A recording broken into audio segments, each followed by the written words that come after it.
I'm Dr. Tebbe with Bright Star Chiropractic. Today's video, we're going to talk about internal rotation of your hip, which is basically if you're sitting in a chair and you want to swing your heel out, you're taking your hip and you're internally rotating it. Internal rotation of the hip is like really important for our posture because a nice relaxed hip joint really lets our low back posture be nice, so we're not sticking our butt out like this or like this. Just pay attention. If you look around at most people frequently, you'll see like their upper body is hanging out way in front of their lower body. You don't want that. You want everything nice and stacked. So working on hip rotation is a great way to help keep your pelvis in a better posture. It helps low back pain a lot. If you frequently have low back pain, then test yourself with this. So here's a nice way to test yourself. Just sit in the chair, sit upright, feet are underneath the knees, thighs are straight, and pick up your foot and then swing it out to the side. Okay, now you're going to see I don't internally hip rotate well on this leg.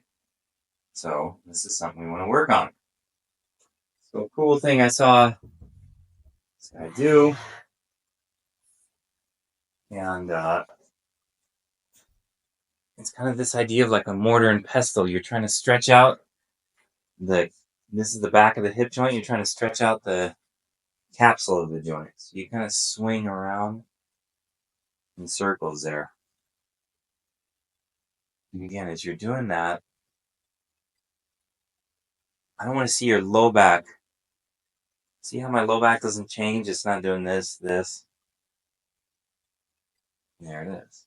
So then when you find a spot, like right there, now you can just kind of gently work it.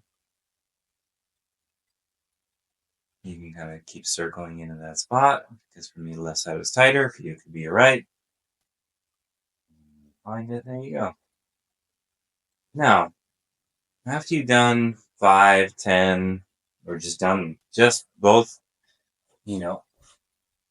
hands and knees underneath you, then the next step would be, since I want to work on my left, so my leg is still on the ground. Yes, there it is. He's still on the ground. And now I'm going to work the same thing.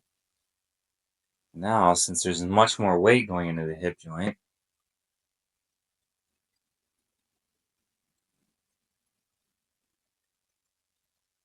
so now you can work it. Let me show you from another angle.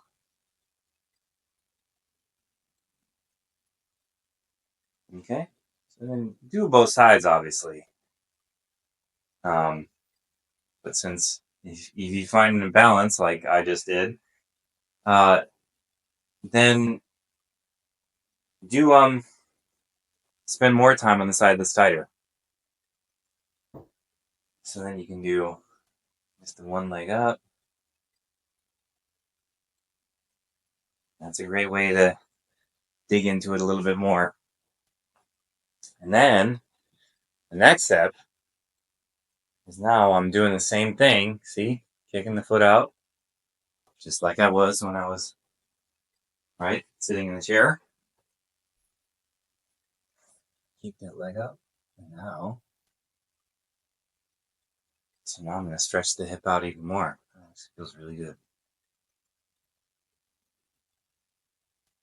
So, play with this, be controlled. If your wrists are bothering you, come up on your fist. And if you want to make it easier, you can come on your elbows. That's going to change your angle a little bit. So, yeah. So basically, you're just kicking the foot out to the side and playing with it that way. So, after we did some of this, let's retest. A little better. I'm looking a little more even. Left one's still tighter, but better mobility. So this is something I need to work on, so I will be playing with this more. But you want to help your knees out? You want to help your low back out? Start working on your hip internal rotation. Feels really good. Again, don't force any of this stuff because it's gonna kind of rebound and probably get tighter. So if you just kind of gently work it, and consistently, it'll change. And improving that hip rotation, internal rotation, really, it's a game changer. It makes you feel a lot better. Okay. If you like the video, please like it. If you like the channel, please subscribe. Take care.